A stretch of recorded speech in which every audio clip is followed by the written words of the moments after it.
अधिकारी यवेश गिरोस ने कोविड-19 महामारी दौरान सरकार ਦੇ ਖਰਚਿਆਂ ਬਾਰੇ ਖਾਸ ਗੱਲਬਾਤ ਕੀਤੀ। ਉਹਨਾਂ ਨੇ ਕਿਹਾ ਕਿ ਕੈਨੇਡਾ ਵਿੱਚ ਲੰਮੇ ਸਮੇਂ ਤੋਂ ਘਾਟਾ ਸੰਤੁਲਿਤ ਨਹੀਂ ਹੈ ਤੇ ਜੇਕਰ ਸਰਕਾਰ ਹੋਰ ਵਧੇਰੇ ਖਰਚਾ ਵਧਾਉਣਾ ਚਾਹੁੰਦੀ ਹੈ ਤਾਂ ਟੈਕਸ ਵਧਾਉਣ ਅਤੇ ਫਿਰ ਹੋਰ ਖਰਚੇ ਘਟਾਉਣ ਬਾਰੇ ਵਿਚਾਰ ਜ਼ਰੂਰ ਕੀਤਾ ਜਾ ਸਕਦਾ ਹੈ। Of course, the pandemic changed things significantly with a sharp reduction in revenues and the necessary spending that was required to sustain Canadian households and businesses. So, which leads to a forecasted deficit this year of well over $300 billion. So, if we were to add significant amounts to that, it would probably be sustainable as long as all the other supports that were temporary in nature are indeed temporary.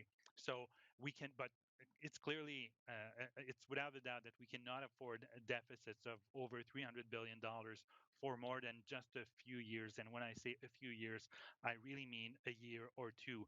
Beyond that, it would become unsustainable. So if the government has plans for additional spending, it will clearly have to make difficult choices, either raise taxes or reduce other areas of spending, because it's clear that we cannot afford to have deficits of that magnitude for even the medium term.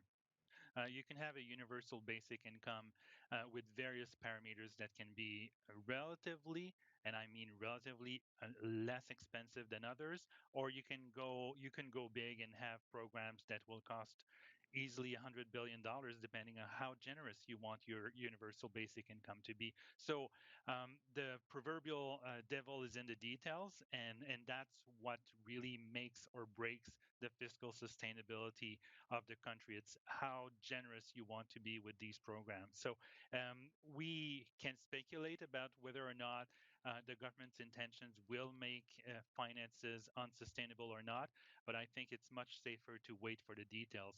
But again, what's clear is that the current level of deficit is not sustainable, even in the medium term. And so the government provided a fiscal snapshot early in July, but we don't know what are the government's intentions beyond the current fiscal year. And that is concerning to me and to most people who are concerned about public finances.